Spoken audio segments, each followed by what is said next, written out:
आइए आपको सीधा लिए चलते हैं मध्य प्रदेश के दतिया, जहां पर केंद्रीय गृह मंत्री अमित शाह आम सभा को संबोधित कर रहे हैं। होने के बावजूद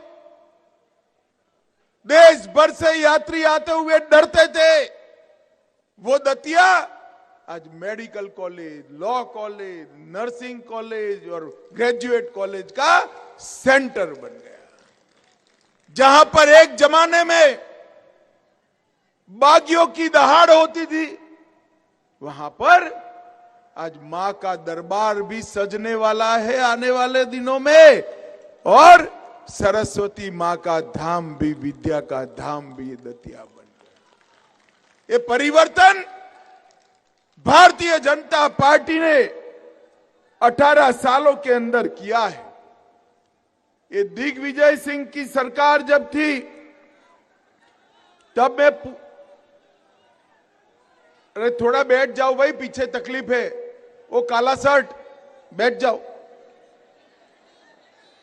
चलो हो गया हो गया।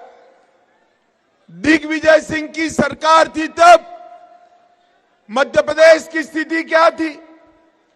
इतने बड़े मध्य प्रदेश का बजट सिर्फ 23,000 करोड़ था। कमलनाथ और दिग्विजय इसका दतिया के चौराहे पर आकर जवाब दे, आप लोग सिर्फ 23,000 करोड़ का बजट छोड़कर गए थे, और भारतीय जनता पार्टी ने 18 साल में शिवराज जी के नेतृत्व में 23,000 करोड़ से बढ़ाकर 3,14,000 करोड़ का बजट करने का काम। एसटी, एससी, ओबीसी का बजट सिर्फ 1,000 करोड़ का था, उससे बढ़ाकर 65,000 करोड़ का करने का काम ये भारतीय जनता पार्टी की सरकार ने किया। और मित्रों, मेडिकल में पूरे मध्य प्रदेश में, माताओं, भाइयों, बहनों, मैं आज इतना ही कहने आया हूं, लंबी बात नहीं करनी है। मध्य प्रदेश में कांग्रेस ने कभी भी मध्य प्रदेश का भला नहीं किया। 10 साल तक सोनिया मनमोहन की सरकार थी। मध्य प्रदेश को कितना रुपया दिया? मैं 15 दिन से पूछ रहा हूं, हमारा रिपोर्ट कार्ड रखा तब से कमलनाथ जवाब नहीं देते हैं।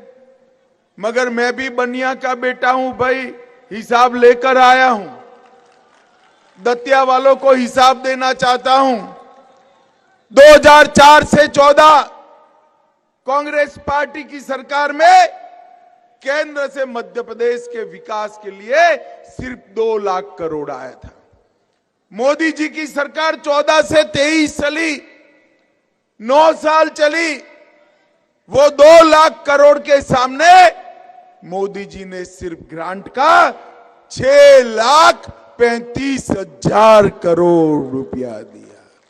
इसके साथ साथ 5 लाख करोड़ के एक्सप्रेसवे, मेट्रो ट्रेन, स्टेशनों का विकास, एयरपोर्ट और कई सारे काम ये भारतीय जनता पार्टी की सरकार ने किए। कई इंडस्ट्रियल पार्क दिए, कई सोलर पार्क दिए, कई इंडस्ट्रियल कॉरिडोर मध्य प्रदेश में से होकर जा रहे हैं। ये सारा विकास का काम भारतीय जनता पार्टी की सरकार ने किया है, और लगभग मध्य प्रदेश के 5 करोड़ गरीबों को गैस, किसान सम्मान निधि, नल से जल, शौचालय, 5 किलो मुफ्त अनाज, 82 लाख उज्ज्वला के कनेक्शन, 36 लाख घर, ये देने का काम भारतीय जनता पार्टी की सरकार। दूर तक नजर न पहुंचे तब तक मुझे बताओ भाई, अयोध्या में राम मंदिर बनना चाहिए या नहीं बनना चाहिए? जोर से बोलो, बनना चाहिए या नहीं बनना चाहिए? 550 साल से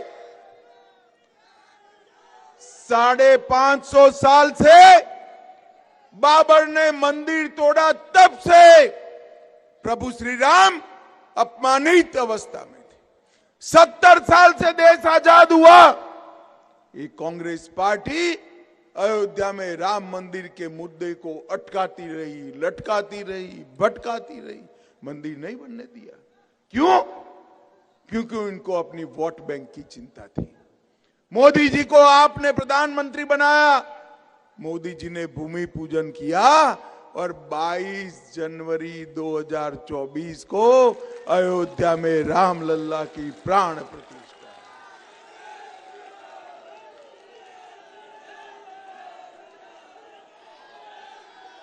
भाई और बहनों, युवा मित्रों, 5 साल तक मैं कभी नहीं भूल सकता। 5 साल तक ये राहुल बाबा है ना, राहुल बाबा जानते हो ना, जानते हो ना भाई, ये राहुल बाबा 5 साल तक मुझे ताना लगाते थे कि भाजपा वाले कहते हैं मंदिर वहीं बनाएंगे, तिथि नहीं बताएंगे। मैं आज दतिया के चौक में राहुल बाबा को कहने आया हूं, 22 तारीख को प्राण प्रतिष्ठा है राहुल बाबा, रामलला भव्य मंदिर में विराजेंगे। दतिया वालों, दर्शन करने जाना है ना? जाना है या नहीं जाना है भाई? मगर खर्चा होगा ना? अरे चिंता मत करो, खर्चा करने की जरूरत नहीं है।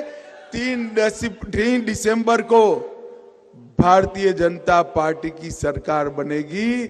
सारे मध्य प्रदेश वालों को बारी बारी अयोध्या के दर्शन कराने का काम करेंगे।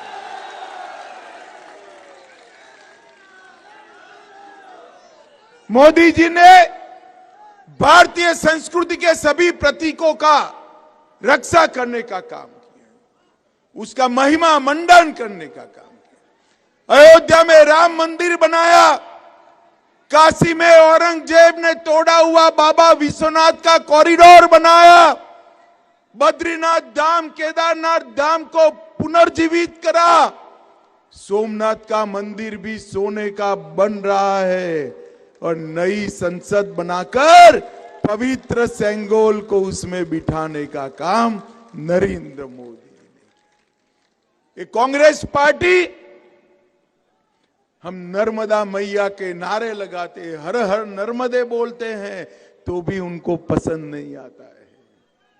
इन्होंने कभी भारतीय संस्कृति का सम्मान नहीं किया। ये करने का काम नरेंद्र मोदी जी ने किया है। नरेंद्र मोदी जी ने देश को सुरक्षित करने का काम किया। भाई और बहनों, ये सोनिया मनमोहन की सरकार थी, 10 साल तक चली। हर रोज पाकिस्तान से आलिया, मालिया, जमालिया घुस जाते थे, बम धमाके करते थे और भाग जाते थे। मगर मनमोहन सिंह, देश के प्रधानमंत्री, एक शब्द नहीं। मोदी जी ने पीएफआई पर बैन लगाया और रातों रात देश भर से पीएफआई वालों को आधी रात को उठाकर जेल की सलाखों के पीछे बंद कर दिया। रोहिंग्या घुसपैठियों के खिलाफ एक बहुत बड़ी मुहिम छेड़ी है। मोदी जी ने देश की सीमाओं को सुरक्षित करने का काम किया। भाई और बहनों, मोदी जी ने देश को समृद्ध करने का काम। एक कांग्रेस पार्टी 11वें नंबर पर हमारे अर्थतंत्र को छोड़कर गई थी। नरेंद्र मोदी जी 9 ही साल में 11वें नंबर से 5वें नंबर पर ले आकर भारत को आगे बढ़ाने का। G20 की समिट करी और वहां पर दिल्ली डिक्लेरेशन के माध्यम से कूटनीतिक क्षेत्र में मोदी जी ने पूरे विश्व में भारत का झंडा बुलंद करने का काम किया। चंद्रमा पर तिरंगा पहुंचाया।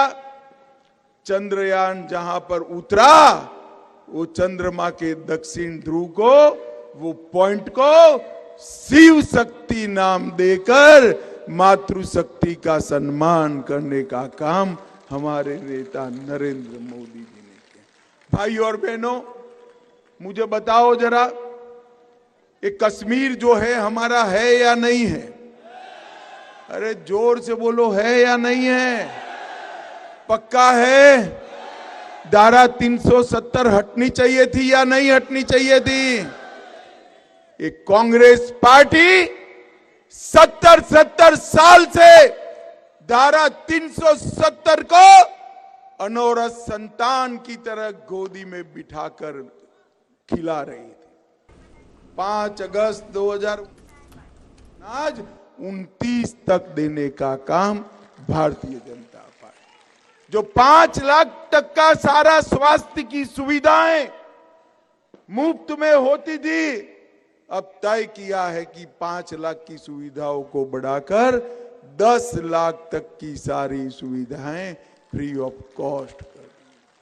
मध्य प्रदेश के अंदर 6 नए एक्सप्रेसवे बनाएंगे। सारे तीर्थ धामों को महाकाल लोक के पैटर्न पर हम डेवलप करेंगे और पीताम्बरा मां का दरबार तो ऐसा सजाएंगे कि देखने वाले यहां से वापिस जाने का नाम न लें। भाई और बहनों, एक और अपने बेटे और बेटियों के लिए राजनीति करने वाली कांग्रेस पार्टी, ये नकुल नाथ को मुख्यमंत्री बनाने के लिए कमलनाथ काम कर रहे हैं, जयवर्धन सिंह को मुख्यमंत्री बनाने के लिए दिग्विजय सिंह लगे हैं, और राहुल बाबा को प्रधानमंत्री बनाने के लिए सोनिया गांधी लगी। अब तब आपका नंबर इसमें कहां है भाई? है क्या? जो लोग अपने बेटे बेटियों के लिए राजनीति में है, वो दतिया के युवाओं का काम कर पाएंगे क्या? कर पाएंगे क्या? कर पाएंगे क्या? भारतीय जनता पार्टी मोदी जी के नेतृत्व में मध्य प्रदेश का भला करने के लिए, देश का विकास करने के लिए, देश को सुरक्षित करने के लिए है, देश को समृद्ध करने के लिए। और ये जो 2 पार्टियों के बीच में अंतर है वो यही है।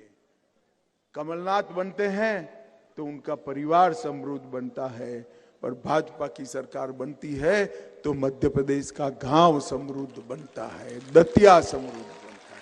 ये बहुत बड़ा जो अंतर है ये दोनों पार्टियों, और आपको ये 2 पार्टियों के बीच में निर्णय करना है। हमने आपके यहां हमारे सबसे अनुभवी नेता को भेजा है। नरोत्तम जी ने मध्य प्रदेश में कई सारे डिपार्टमेंट संभाले हैं। एक अनुभवी नेतृत्व दतिया को और आगे ले जाने के लिए पार्टी ने आपके सामने प्रस्तुत किया है।